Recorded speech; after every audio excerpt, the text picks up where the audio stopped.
today is going to be a carryover from the agenda from day one.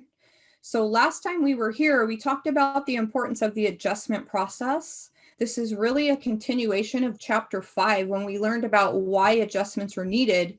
Now that we have a merchandise inventory, merchandiser entity under our belts, we're learning about adjustments that would take place.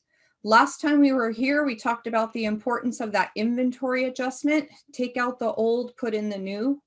We talked about some accruals, losses for uncollectible accounts. We're going to do one of those examples in a second. We talked about this confusing name for an account, unearned revenues. We said that's actually a liability account, and that the goal was to track cash received ahead of when it was earned into this account. We later learned to make the adjustment for any revenue that had been earned during that time.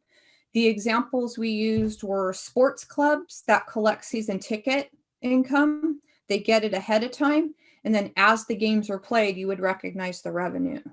I use the example of being a CPA and maybe getting a retainer from somebody. That would go into that unearned revenue account. And then as I completed the tax returns or the audits or the consulting, I would move it out of the liability account and into the regular old revenue. Then we talked about wage accruals and how at the cutoff date, and we're using 12/31 just for ease of understanding, at the cutoff date, we would have to accrue the wages expense that was incurred from whatever the last payroll date was up until 12/31. And just like our paychecks, what went hand in hand with that was the related payroll taxes. And then we learned a little bit about interest accruals. I can tell you right now that I've probably received 5 to 6 emails on interest accruals asking for help. And that's probably because we didn't spend a whole lot of time on that. We'll do that today. Interest accruals is where we need to record interest from the date we signed the note until year end. And we used a formula last time, principal times rate times time. And what every single one of those emails was struggling with that has asked for help so far this week was the time category. Time has nothing to do with how long the note is for. It doesn't matter if it's a 6-month note, a 12-month note, a 2-year note. The time factor measures how much time has passed between the date the note was signed and the end of the fiscal year. And we'll do some examples of that today. So here's our day 2 agenda. We just reviewed journal entries from the last time. Like always in my classes, we're going to spend a lot of the time practicing. We're going to introduce that same 10-column worksheet that you're used to working with. The only difference is now there's a whole lot more accounts because our vocabulary has expanded, but the mechanics are going to work the same. The only thing I can think of that's going to be new on the worksheet is that income summary account. We're going to extend both the debits and the credits for income summary over. I'm going to show you that in just a minute. So again, we spent the first kind of preview of looking backwards, and we just looked forward as to what we're going to spend our time on today. Any questions so far on either the schedule or anything on the agenda, or really anything you guys are struggling with? Okay, then what I did right before class started, I went and opened up the problem that we were working on last time because we didn't have a chance to finish it. So you guys probably have that saved somewhere. This is from the day 1 files. We didn't get all the way through. I think we ended at letter H, and I would love it if somebody can confirm that the last one we did was letter G. If anybody has their homework pulled up. I think our last one was letter G. I'm going to scroll down and make sure that was my last one. And so we ran out of time. So today we're going to look at H, I, J, and K. I'm going to move this down so I don't have to keep scrolling up. You guys can also move it down if you'd like by just grabbing it and moving your mouse down. Okay. So here is where we left off last time. That's where I'm going to start. So it says management estimates uncollectible accounts expense estimated at 1.5% of sales. And they tell you what this year's sales was. On the lecture day that we went over that, we said that no matter how good of an accounts receivable clerk you have, no matter how successful you've been at collecting your accounts receivable, there's always going to be a percentage of your sales that you just can't collect. I'm very conservative when it comes to granting credit to customers. I look at credit histories, I follow up with references, the whole bit. I still, every single year, am unable to collect everything. This year is going to be higher than most years because of the pandemic. People were out of work, they fell behind on their bills, and some people just are so busy catching up on personal stuff that they're not going to pay what's owed. So GAAP says you got to record that expense in the same year as the sale. That follows along with that matching principle. So the journal entry that we learned in day one when we were going through the handout is a debit to an expense account, uncollectible accounts expense, and a credit to a funky contra account that we've never seen before. It was called the allowance for doubtful accounts. And as I mentioned last time, we can't credit accounts receivable directly because, as you guys know, that is supported by that subsidiary ledger of all the different people that owe us money. And we don't know exactly who's not going to pay us. So I can't credit individual accounts receivable accounts. Instead, I'm reserving for the amount by taking the sales. So I'm just going to calculate it for you right here. Taking the sales for the year, which were $3,250,000, and multiplying by the percentage that's uncollectible. And I believe what they told us in the problem, let's go check it out. I already forgot it. It was 1.5%. So 1.5%, in case you don't have a percentage key on your calculator, let me put another decimal in there so Excel will not round, is 0.015. When you do that on your calculator or you do it on Excel, you will have the amount that we are reserving to account for the bad debts. And when I do that, that looks really high. Let me check something out. Sometimes I make transposition errors. That looks high, but that is the right amount, $48,750. This is the amount of estimated uncollectibles. Let me fix that X. Estimated uncollectibles. You guys have a whole chapter on this next semester. Right now, just suffice it to say, we're showing you one method out of several allowable methods, which helps us record those amounts in the same year as the sales. Looks like my debits are one column over. So give me a second and I will move that. And 48,750. That's an example of an accrued expense. It's an expense that we are waiting to accrue until something happens. And what's going to happen is in the following year, we're going to find out which individual customers are not going to pay up. How do you know they're not going to pay up? You've made 10, 15 phone calls. They're telling you to go to someplace that's not very nice. I won't say it.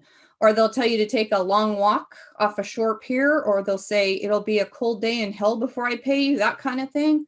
Or you could see their name in an obituary. I've had that happen too.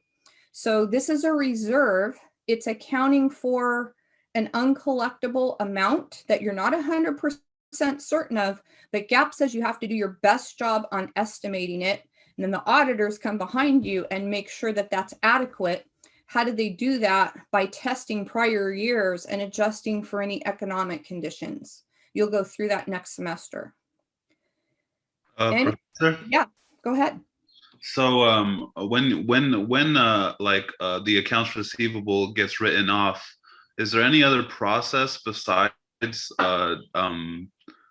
crediting accounts receivable and debiting the allowance for doubtful accounts? Is there any other thing that you have to record? That's all you have to do. You use up the allowance by debiting the allowance and crediting accounts receivable. And then you have choices on whether you want to take that further, right? So I think I mentioned to you guys, I had a $30,000 account that I sold people volleyball uniforms for, and they decided not to pay. When I found out that he was living the high life and had boats and cars and everything else, I decided to take him. Now in California, small claims court's only $7,500. That was the max, at least at the time. It may have gone up. So I had to hire an attorney to take him to court. And getting a judgment's one thing. Okay, I got a judgment for $30,000. Getting it collected is quite another thing. So you guys will talk about that in your business classes, right? So I have a receivable on my books that amount is due. Hopefully when the guy goes to sell his car or sell his house, the court will award me my judgment. So there are alternative actions you can take. But as far as accounting goes, you reserve in the year of the sale. And then later, when you know they're not going to pay you, then you take the accounts receivable off your books. It's a great question. Okay, letter I, here's a prepaid. Okay, we've done prepaids before, so this one isn't new. It's just a review of what we've done. So remember, this company was a December 31st company. Now, in some of your homeworks, not all of them are calendar years. So that was the other issue with the emails coming in. Students weren't reading the correct fiscal year. They're not all 12/31. They could be any 12-month period that the author decides to give you on that. So we're using 12/31. This one says prepaid rent had a balance of $20,250 for 9 months rent paid in advance on August 1st. Okay, here's what we learned in chapter 5. You got to figure out how much is used up. So I'm not embarrassed to get my fingers out. August, September, October, November, December. 5 out of the 9 months have been used up. So I'm going to take that 20,250 and I'm going to multiply by 5/9. Why 5/9? 5 out of 9 months have been used up. 5 months. How did I get the 5? August, September, October, November, December. 5 months out of 9 months have been used up. So we already know what accounts to use. This is an old entry for us. We're going to debit some type of expense. Since this was rent, prepaid rent, we'll debit rent expense. And we'll credit the prepaid to make it go down. And the journal entry, or the amount of that, is 20,000. I think we said 250. Let me bring my other screen up so I don't keep going back and forth on you. Over here, I still need to go look at it. 20,250. 20,250 times 5/9. Do that on your calculator. Let's see what you guys come up with. We'll make sure we get the same amount. I get 11,250 of rent that has been expired or used up. I'll show you that calculation in a second. So here's what I did. I took $20,250, the amount sitting in the prepaid, times 5 out of 9 months used up. When I do that, I got 11,250, and that is to record 5 out of 9 months of rent used up. So if you missed that calculation, I'll go write it back again after I get the 20,250 times 5/9.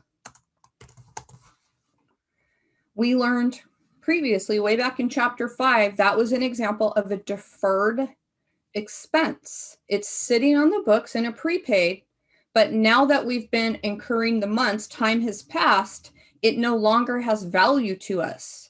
So we're taking it out of its asset that's holding it and putting it into an expense.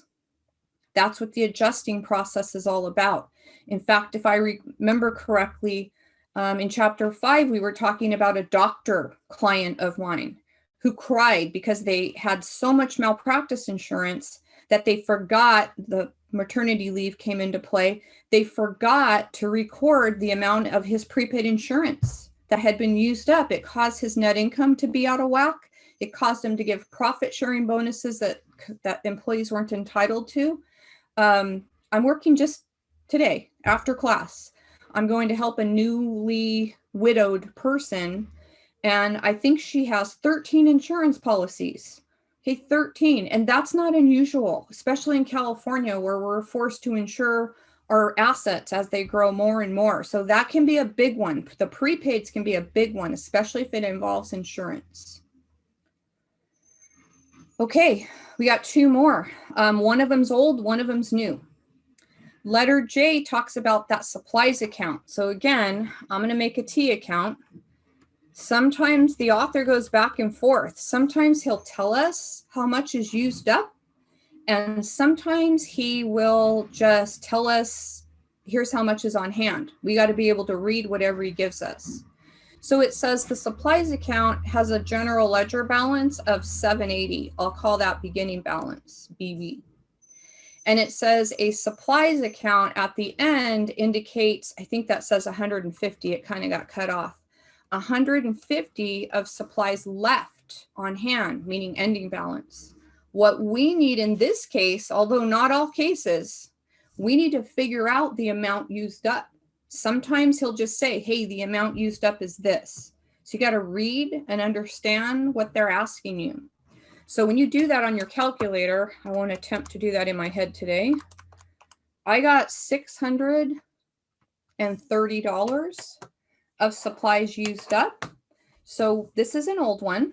This is going to be a debit to supplies expense and a credit to supplies for $630. They didn't give us that. They made us work a little bit for it. And that is to record supplies used up.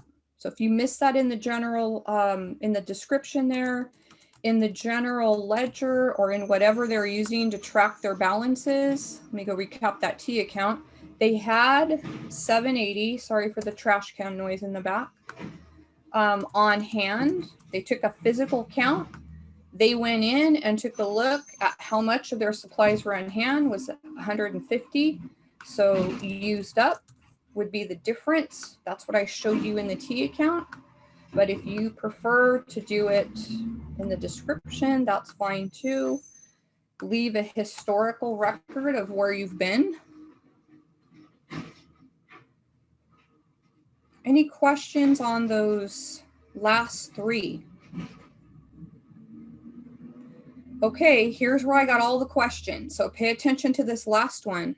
And I never mind questions. When I get questions, it lets me know that there's something that's unclear in the chapter. And it's this one that I got all the emails on, the interest accrual. So it says the company borrowed $22,500. So let's stop. Company's in debt.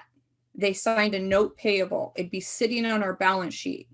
It says it was a 2-month note dated December 1st. The note bears interest at 8%. Okay, so what we need to do is we need to figure out how much interest needs to be accrued. And we use that formula, principal times rate times time.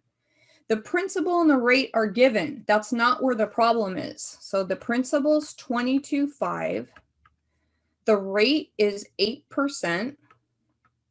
It's this time that everybody's getting hung up on. They want to do something with this 2-month note. That 2-month note has no bearing on the problem. What time measures is how much time has passed between the day they signed it, December 1st here, and year end. That's 1 month. This time factor is always over 12. What people are doing on their homework is they're putting it over 2 because they see 2-month note. The reason that it's 12, this is an annual rate that's been given to us. It's an annual rate. So this is the portion of the year that has expired 1 month, December. It's usually easiest if you go backwards on your calculator from left to right or from right to left, not rounding until you get to the very end. So on my calculator, I'm not going to round it all till I get to the very end. I'm doing 1 divided by 12 times 0.08, don't round, times 22,500. At the very end, you can round. I got $150 when I did that. You guys can double check. But I got $150 of interest that needs to be accrued. I would encourage you to try it right now on your calculator. And what do we need to do? That's money that we owe. You guys can relate to being in debt if you're a student. At least when I was a student, I was in debt everywhere. I got to put that interest on my books. So I'm going to charge it to interest expense. Remember, it's not going to be paid until the end of the note, which is 2 months down the line. We don't care about that. GAAP doesn't say record expenses when they're paid. That's not what GAAP says. It says record expenses when incurred.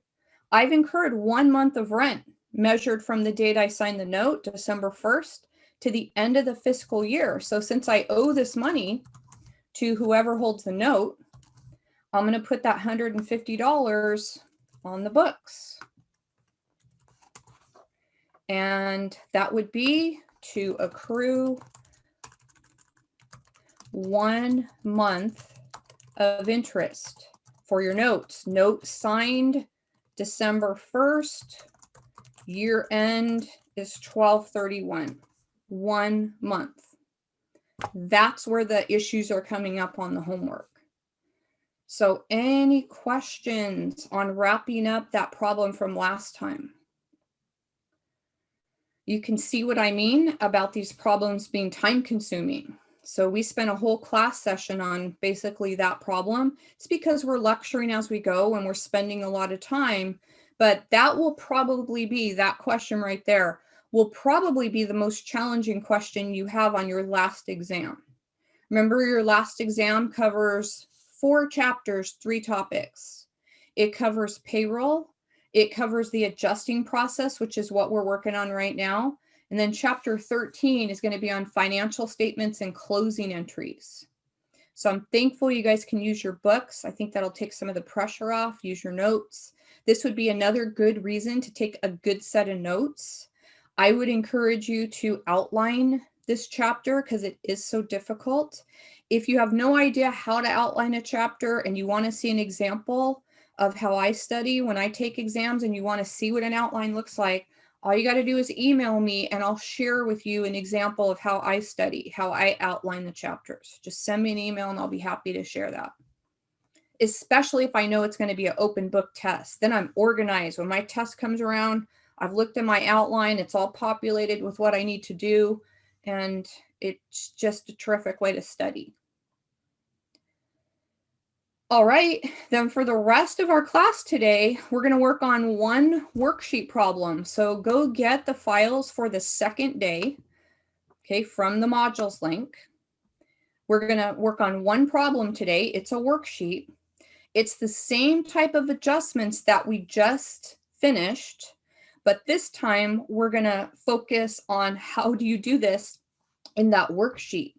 So the way I set this up, I put the problem in one area on one tab, and then I put a worksheet that I started for us. In the interest of time, I started the worksheet. We will finish the worksheet up. Any questions so far? Okay, so again, I don't know how many adjustments there are. Probably looks like 10 to 12, somewhere in there.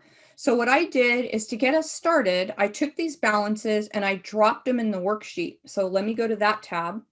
And what you guys might want to do, I just copied and pasted this box. You guys can do the same thing if you want, just so I wouldn't have to, again, go back and forth between the tabs. If you guys want to copy it, you can just click on it, hit the right, well, you know how to copy and paste. You can go to the home tab and click copy, or you can right click like this on that and choose the copy command. And you may want to paste it over just so you don't have to go back and forth. That's what I did right before class started. All right, so now we already know this part of the chapter. This is that 10-column worksheet. So I'll refresh your memory. That 10-column worksheet is an internal tool. That means it stays inside.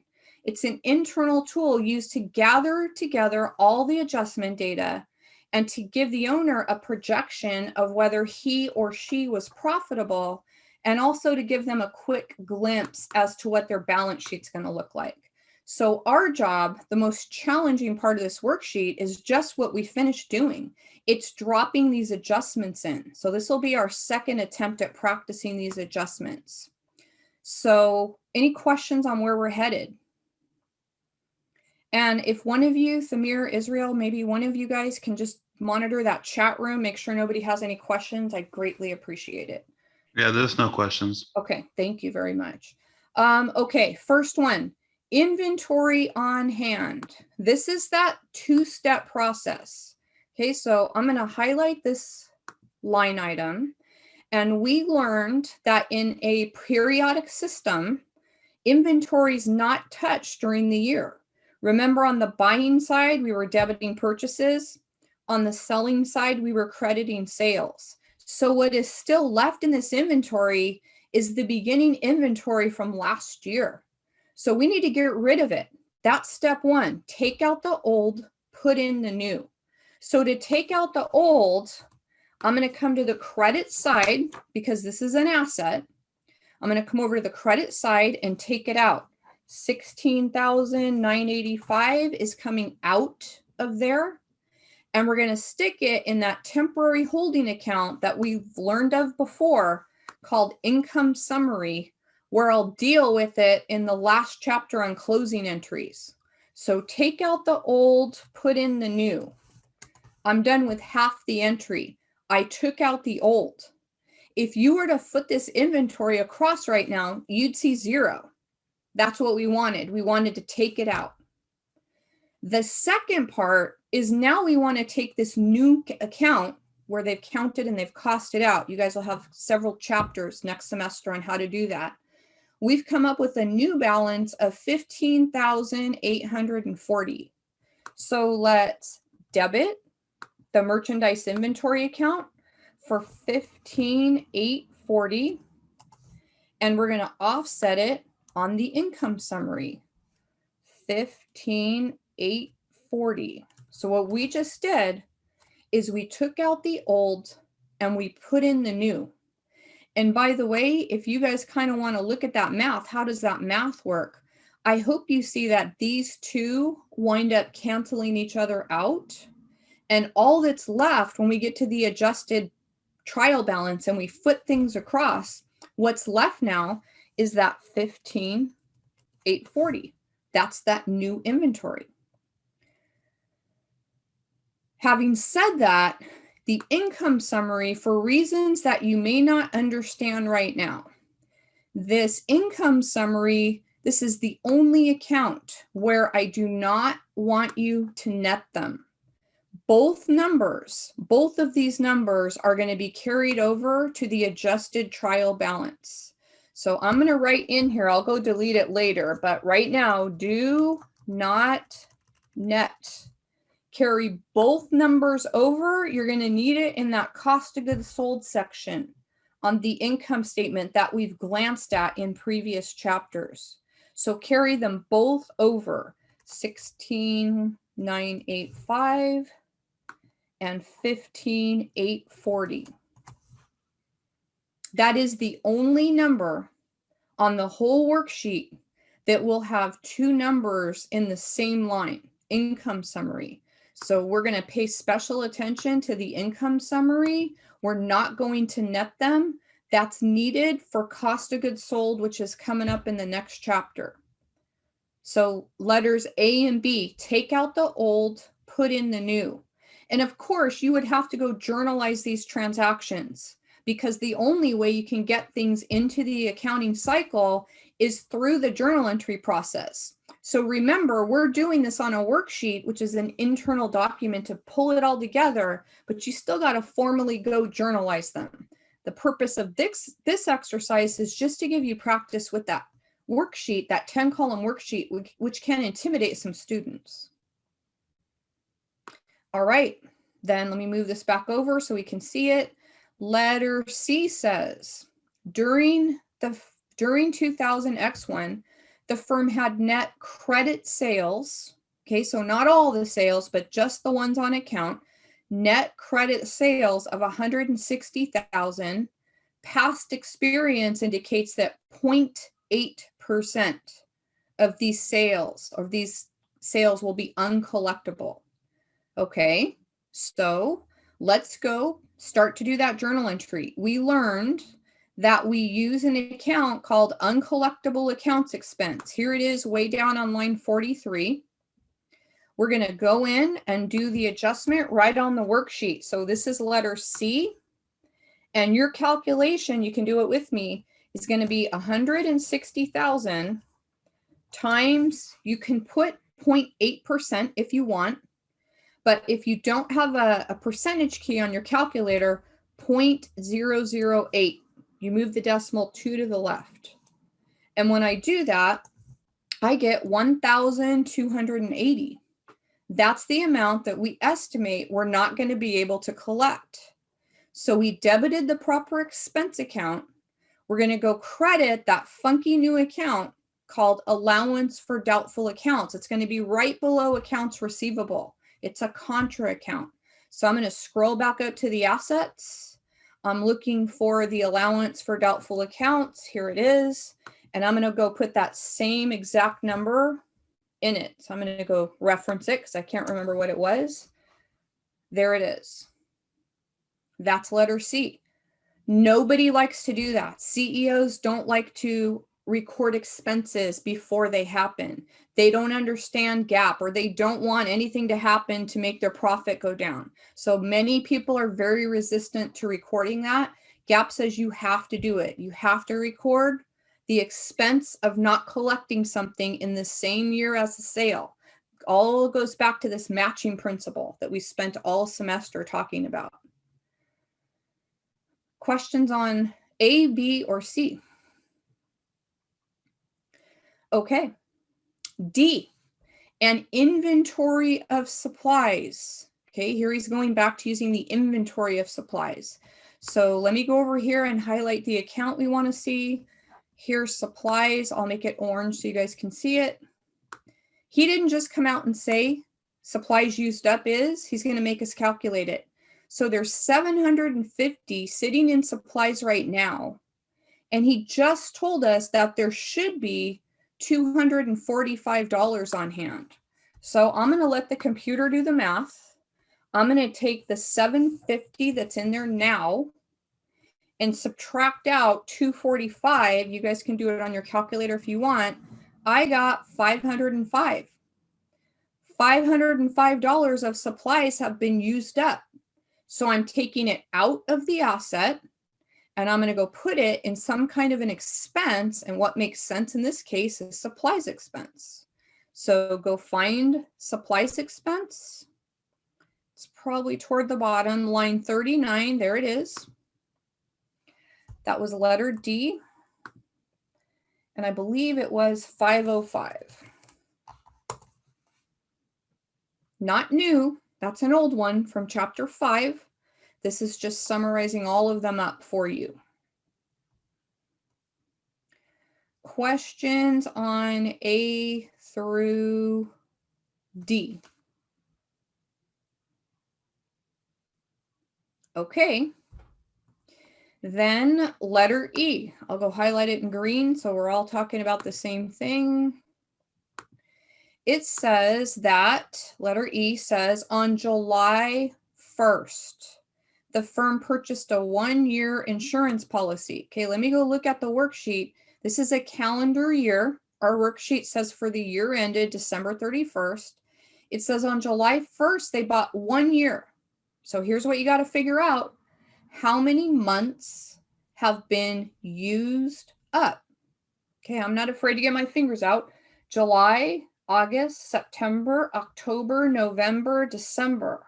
I got 6 months. 6 out of the 12 months, or half, has been used up.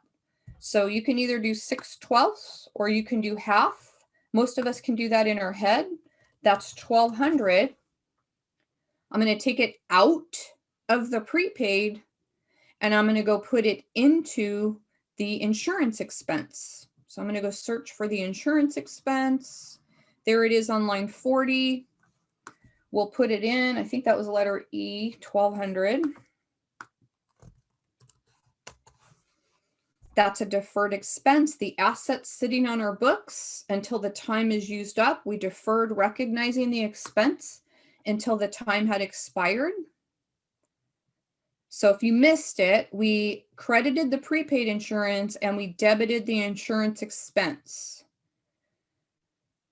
Questions on letters A through E, anything we went through too fast that you need explained again, anything you didn't quite catch? Okay. Letter F then. It says 3 years ago, okay, so a while back, the firm purchased store equipment for $6,000.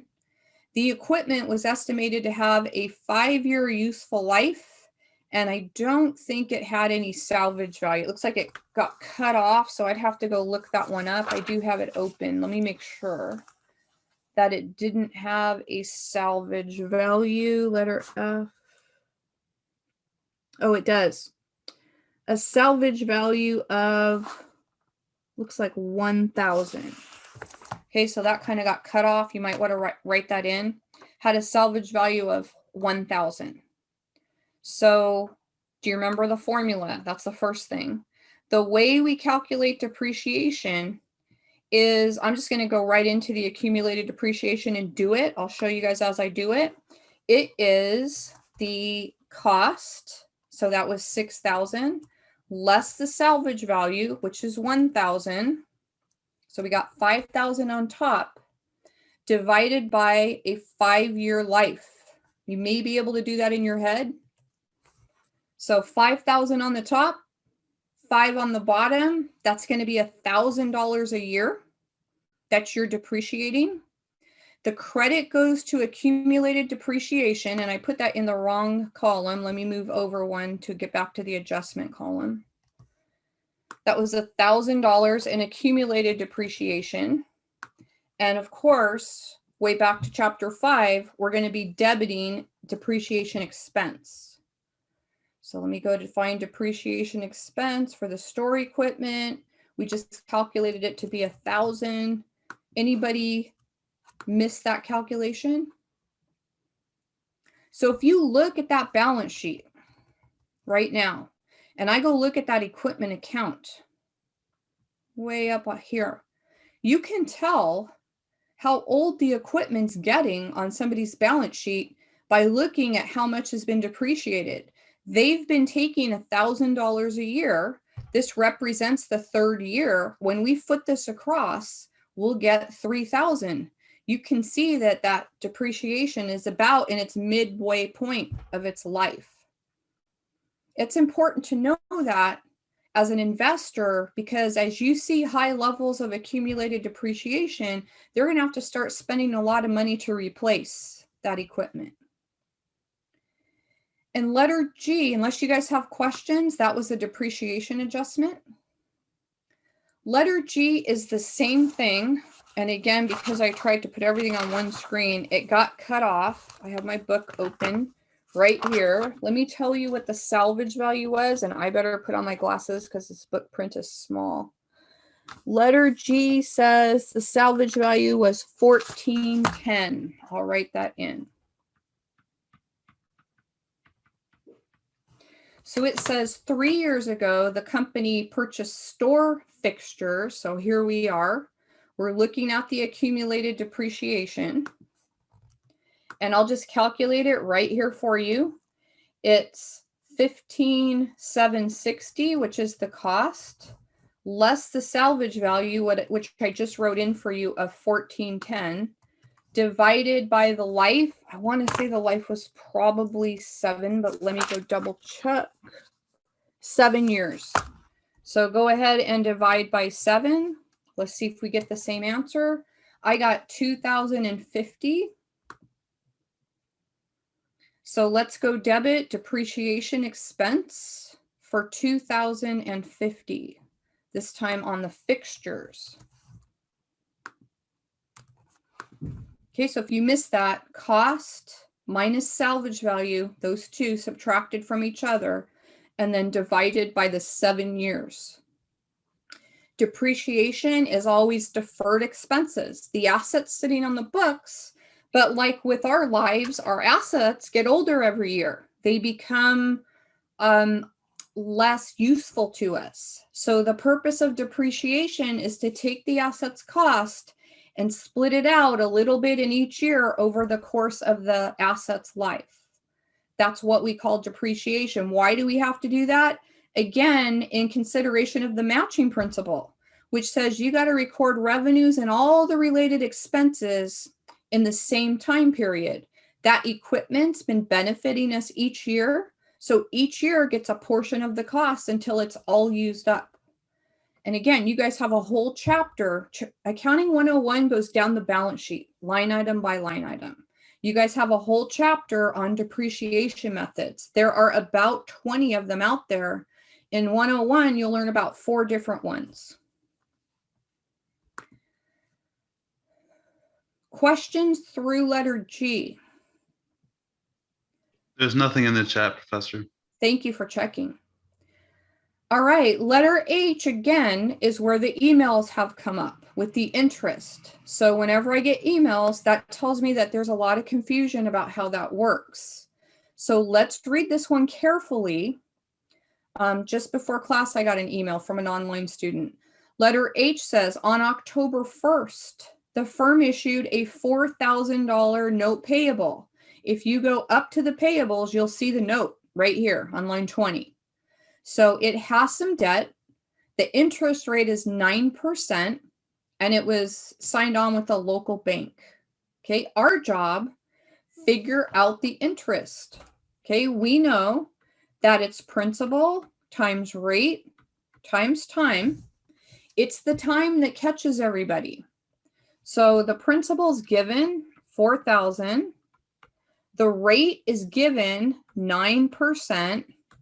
It's the time. Everybody wants to use this number 6. They see 6-month note and they want to use that somewhere. It has nothing to do with the length of the note. The time has to do with how many months have expired since the note was signed. Well, it was signed October 1st. October, November, December. 3 out of 12 months have passed. And again, Zooming with the student right before class, he's like, well, where does that 6 come in? It doesn't. This is an annual rate. What we're doing is saying that because that's an annual rate, 3 out of those 12 months in a year have passed. Usually easiest to do this on your calculator going backwards, not rounding till the end. So I'm going to do it on my calculator. 3 divided by 12, don't round, times 0.09, don't round, times 4,000. I got $90 when I did this. 90 bucks. You guys go ahead and check. And we're going to record that interest expense. We're in debt. We got to put the interest expense in the same period that everything else benefited. So $90 is going to go to interest expense and interest payable. The interest will be always at the bottom of the worksheet. And so here's my $90 that we were able to calculate. And then way up in the payable line, I actually think that's letter H. Let me change that letter. Way up in the interest payable line, we'll put the other half of the $90. So let me go up to my payables, find interest. There's the $90. I would say out of all of these, that one will be the most missed, simply based on 2 things, past tests that I've given, and also the amount of emails I've had this week, which is awesome because people are starting their homework early and able to get help. The last 3 are all related. They're going to deal with payroll and the taxes that go along with payroll. So letter I says, at the end of the year, the firm owed salaries of $1,450 that will be paid next month. Okay, GAAP says as of 12/31, there's a cutoff, and you need to record the expenses related to that year in that year. So $1,450 is going to be my salaries expense back over here. That's going to be my salaries expense, letter I. And the offset is going to go to salaries payable. So I'm going to go in and I'm going to credit salaries payable.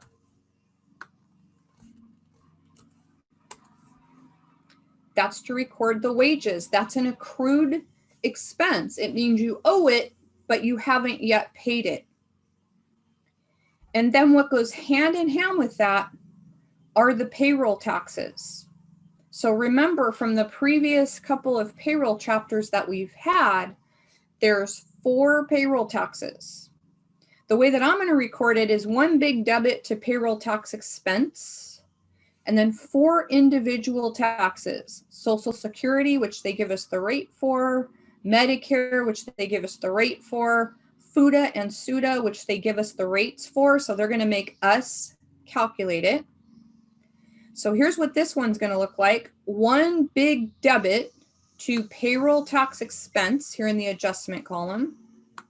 I'm going to call this J and K. I'm going to do it together. Whoops. I'm going to leave a box here. I'll put it green because I don't know how much it's going to be yet. But I'm going to go up to those 4 payroll taxes right here.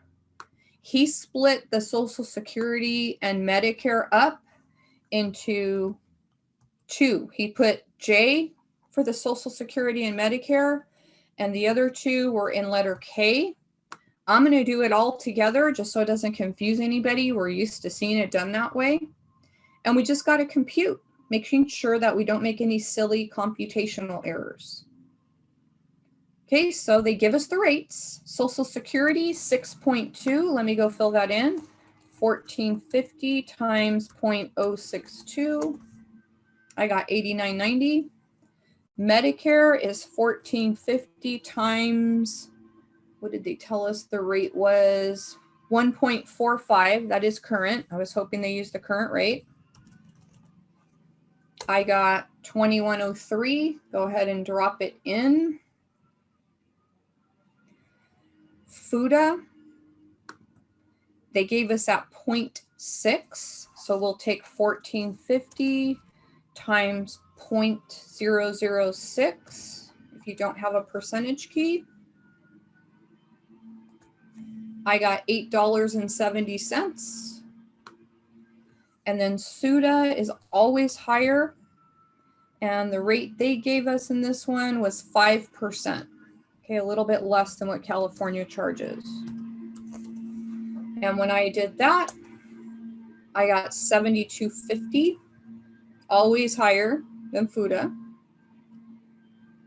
So the payroll taxes related to that $1,450 in wages are in green here.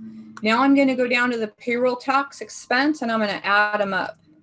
So 89.90 plus 2103 plus 870 plus 72.50. I'm hoping you guys are going to double check me. I got 192.13. And if you sum those up using Excel, you might be a penny off. Don't worry about it. That's also accrued expenses. They're owed, but they're not yet paid. And so we're ready to finish the worksheet.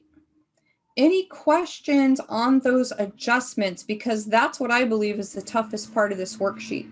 The rest is going to be math mechanics. There's nothing in the chat, Professor. Okay, thank you. So let me get rid of this adjustment data so I can show you the rest of my worksheet. Let me make this a little bit bigger so we can see it. Our job now is the same math mechanics that we've used in a previous worksheet. There's just a lot more data in here because our vocabulary has expanded. if you even go look at the liabilities part of this worksheet, in the good old days, we had one liability account. That was it. It was accounts payable. Now go look at them. I don't know how many there are, but probably 8 to 10, somewhere in there.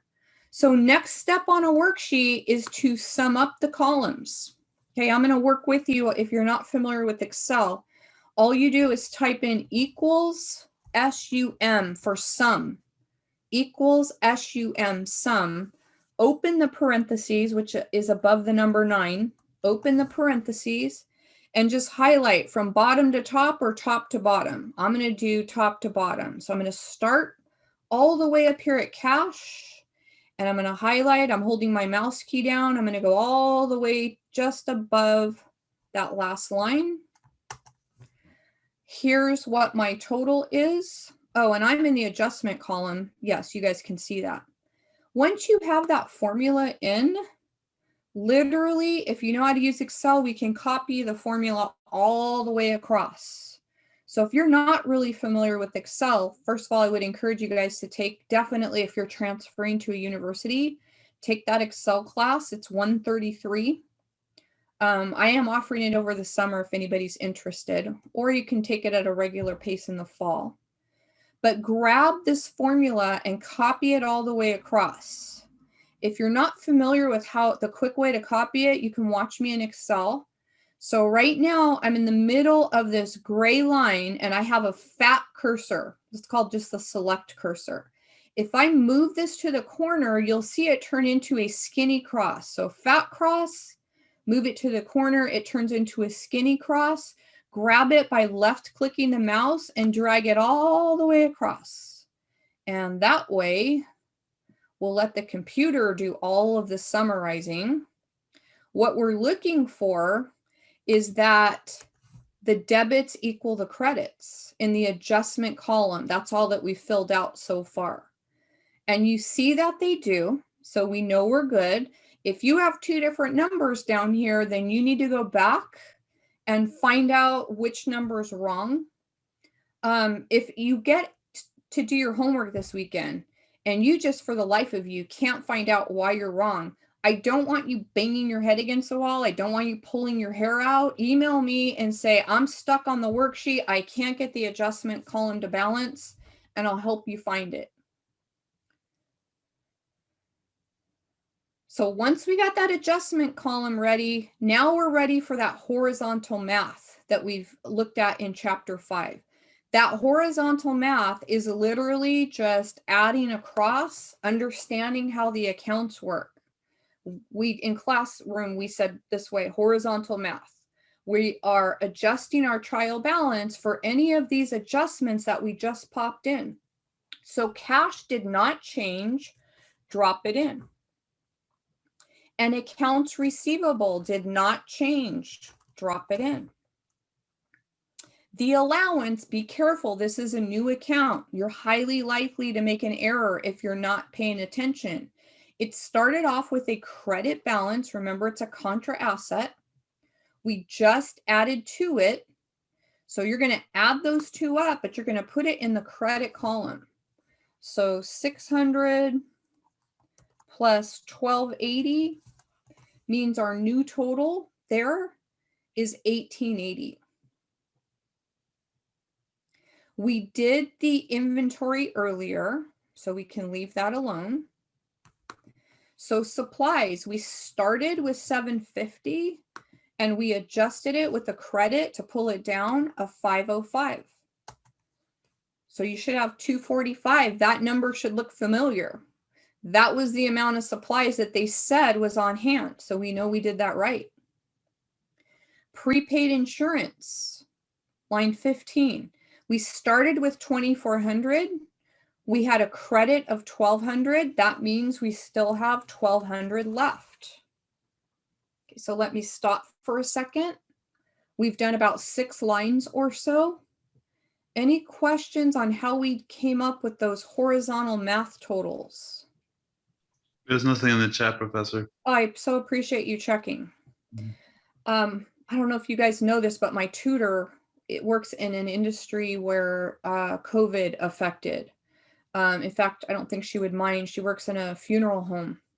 And so she was originally scheduled to be in our classroom every day at this time. But with the amount of work, which is a sad statement on the COVID, she encountered, she just couldn't make it to class. She couldn't leave. But she is in her study room, in her Zoom room, anytime you guys need help. So thanks for checking on behalf of Noemi. Okay, store equipment. The cost didn't change. Bring it over. Be careful on the accumulated depreciation, right? Because it's a contra asset. We started with 2,000. We added in another 1,000. Don't forget to come over to the credit column and pop that contra asset account in. It's at 3,000. Then store fixtures didn't change as far as the cost goes. Bring it over. Being really careful. I'm talking to myself just as much as I'm talking to you. Be very careful not to transpose numbers. Accumulated depreciation again, we started with 4,100. We added 2,050 to it. If you go across on your calculator, that's going to be 6,150. And now here's all those payables that we've been learning about in the second half of the semester. Some of them weren't touched, but others were. So the note payable balance was not touched. Bring it over, 4,000. Accounts payable wasn't touched. Bring it over. It's still 600. But all these other payables are new to us, so be really careful. Interest payable, it was nothing in to begin with. It went up by our $90 interest accrual. Then we have those green payroll taxes. Just bring them over because they started with 0. So I'm just very carefully bringing over each one. What we're doing right now is we're creating a trial balance that has all the adjustments on them.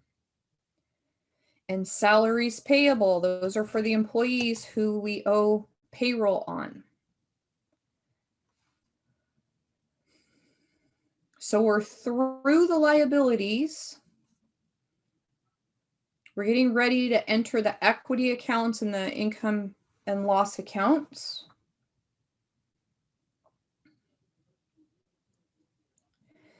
So if you don't have any questions, we'll keep going. If you do have any questions, I want to stop and answer them.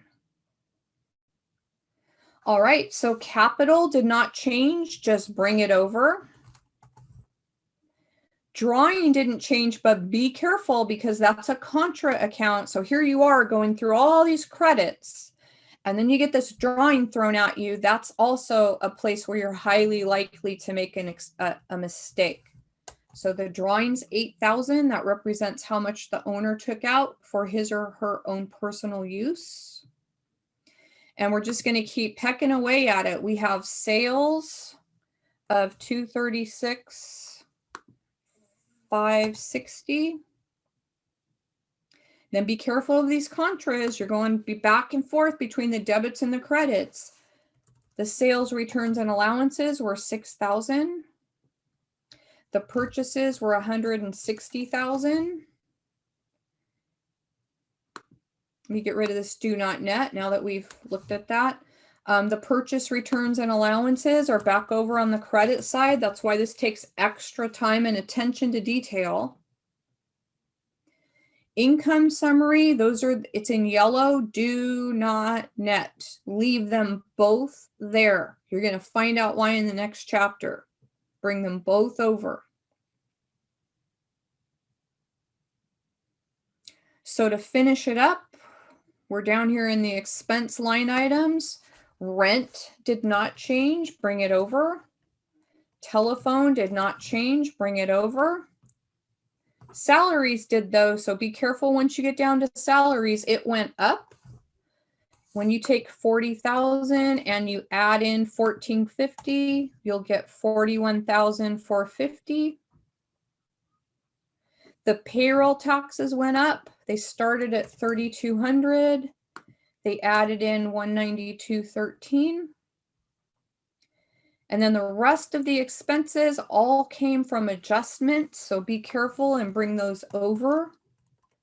You'll know, just like I'll know here in a minute, whether I messed up, because when I'm done entering these, my debits better equal my credits, or I've made a mistake. And it's highly likely that you'll make a mistake. There's lots of numbers going on. I'm relieved to find out that my balance is equal. That won't always happen when you're learning. And oftentimes, even as a professional, sometimes I got to go back and see where I entered a number incorrectly. So here we have this adjusted trial balance. Remember what we're doing. We're in the adjustment process.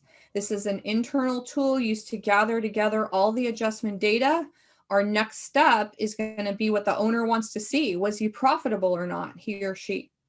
We're going to do that momentarily by taking every single one of these numbers in the adjusted trial balance and dropping them in one of these two columns. Either in the income statement, if it's a revenue or expense, or all else is going to go in the balance sheet. Everything else. So what I'm going to do, just like I did in chapter 5, I'm going to use color to show what goes where. And remember, on this last part, we won't expect our revenues and expenses to be equal. It will be off by the amount of net income. And so just like we did back in chapter 5, we'll have to balance this out. So revenues and expenses, the very first line that I see in here that's either a revenue or an expense is sales. So I'm going to highlight with color so that you can see all my revenues and expenses, because that's usually what the owner wants to see first, is whether or not he was profitable. I'll highlight those where they go in pink. And by default, if it's not on the income statement, it's going to be on the balance sheet. So everything else from here above, I'm going to put in blue. And it goes on the balance sheet by default. Remember, we don't have a column for this statement of owner's equity because it would just get too crowded. So when we get to those equity accounts, because it's not a revenue or an expense, we're going to put it on the balance sheet for right now in the balance sheet columns. So it's color coded. Now all we're going to do is drop them in the proper column. We don't expect our debits to equal our credits. The difference is going to be our net income or loss. So I'm going to give you guys a minute or so to drop these in where they go. And let's see if we can correctly get the net income or the net loss, the difference between these pink columns. Okay, so I'm going to be quiet and I'm going to enter these in, and let's see if we can figure out how much profit or loss this company made.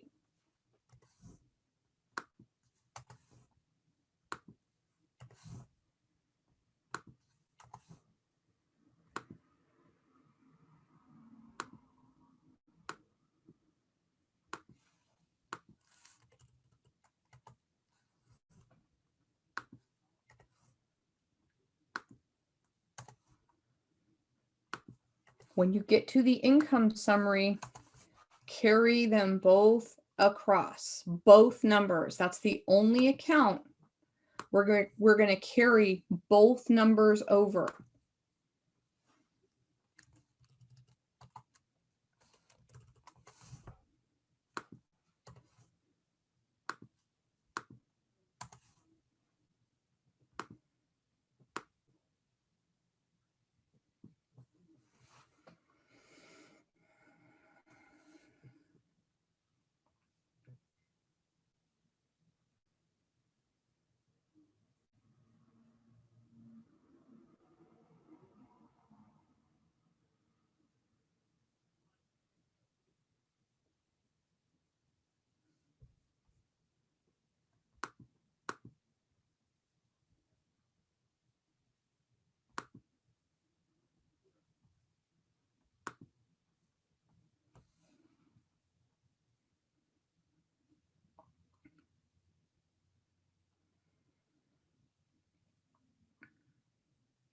I don't know if you guys had a chance to finish yet. Sir, yes, Israel had to go to work. Thank you. I figured. Thank you for telling me that. Yeah. I was so upset with the author on this problem. I'm thinking after all that work, right? After spending an hour on this worksheet, you can see that the debits are off by the credits, but not by very much. So when you take the difference between these two, you're going to get a whopper of a net income. It's not even enough to go out to lunch on. So we're going to take the difference between the revenues and the expenses, a whopping $47.87 in profit after all of that. And we'll show, just like we did before in chapter 5, that these two balance out.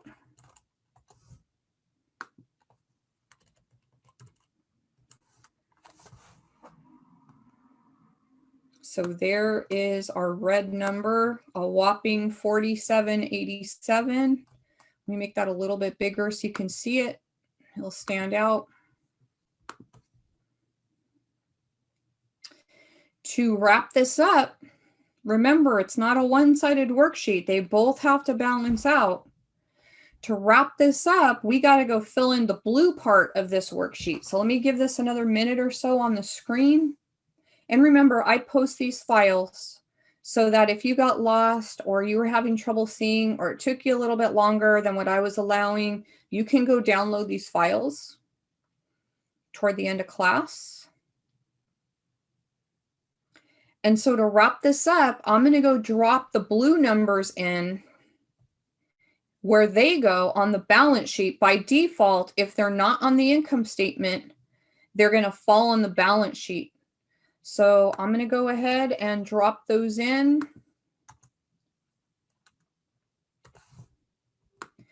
Don't forget about these new contra accounts that are a source of confusion for students sometimes. You're taking every number and you're just dropping it where it goes.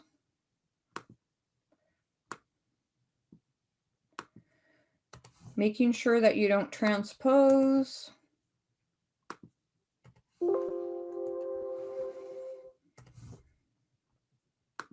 And if we did this correctly, when we're done, you should see the same amount of that whopping net income balance out the other side. Okay, so let me go grab these.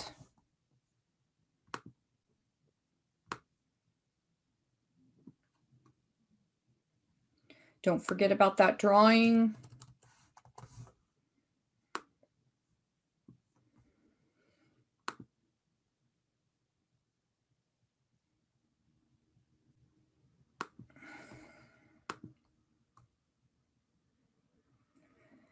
We'll add those up. They should be added up for us at the bottom. Let me put the blue part back up so you can double check your numbers.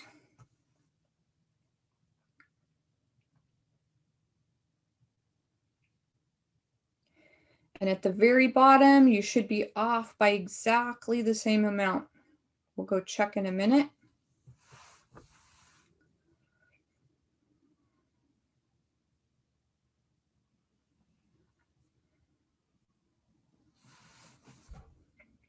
Hopefully, when I take the difference between these two, I will be off by the same amount. We'll know momentarily. If not, I got to go find my mistake.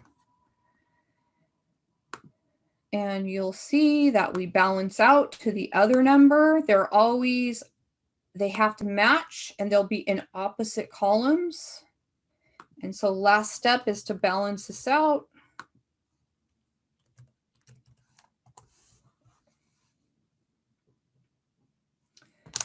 These net incomes have to match. I would be a very unhappy owner, although right now with COVID, I think owners are happy to break even. But this guy barely made 48 bucks. So here's what's left. We're done with this problem. You would go journalize those transactions. And then chapter 13, what's coming up is what do we do with that data? How do we do the formal financial statements? And how do we tweak the process for the closing entry? We'll learn a few more ratios. Chapter 13 is jam-packed with information. So again, chapter 12 is the most difficult chapter that we've done so far. Spend an extra hour on the homework. Allow yourself an extra hour. Try it early. If you can't do it, then you should be contacting Noemi, our tutor, or myself, or there's all those instructor tutorials open throughout the week where you can go in and get one-on-one help with their Zoom rooms. They've all done these problems. They teach Accounting 100 as well. So I guarantee you any of those instructors can help you. Noemi has my cell phone number. She can contact me if there's any problems. I guarantee you she can help you. Professor, I have a question. Sure. So like when using Excel and like there's some terms that I'm not familiar with, but like that are, I guess, relevant to the public accounting field. Like VLOOKUP or macros or these different kind of tools that are in Excel. Will we be learning all of that in Accounting 133? Most of it. That class doesn't quite touch macros, but things that if going into public accounting, pivot tables, the ability to search through databases, the filter and sort commands, equal payment commands, retirement planning, loan amortizations, all the stuff that you're going to be doing in public accounting, almost all of it will be covered in the Accounting 133 class. We don't quite touch the macros. That's going to be saved for an advanced Excel class, but everything else that you mentioned is covered. Okay. Thank you so much, Professor. Yeah, and Thamir, you definitely need to take the Accounting 133 class because you have high aspirations. You want to make sure you're university ready. If there's one class, and this just happened in my last class today, if there's one class that these university students come back and tell me they're so thankful they took, it's the Accounting 133, the Excel class, because when they got to USC or they got to Berkeley or they got to Cal State Fullerton or Long Beach or UCLA, they assume that you know how to use all of these various Excel functions. So if you don't, and you're putting group projects and so forth, you're going to suffer. I don't want to see that happen. I don't need the enrollment. I'm not begging for students. I have plenty of students, but you guys, I care about you, and I want to make sure that you're Excel proficient when you go on as a business major and transfer over. Yeah, I have it scheduled for the summer for the second session. So good. Anybody else have any questions? Anything you're wondering about? Okay, so this weekend we'll tackle chapter 12. Next week we'll do chapter 13, and then you guys are done coming to class after that. You'll have the mini case to work on. There's always support for that as well in any of those modicums that I just mentioned. And thanks for paying attention. Thank you for coming to the live class. Again, if you guys missed it, Thamir is the vice president of the accounting club. You just found out. So we thank him for that. And I look forward to seeing you guys on Monday. Okay. Thank you.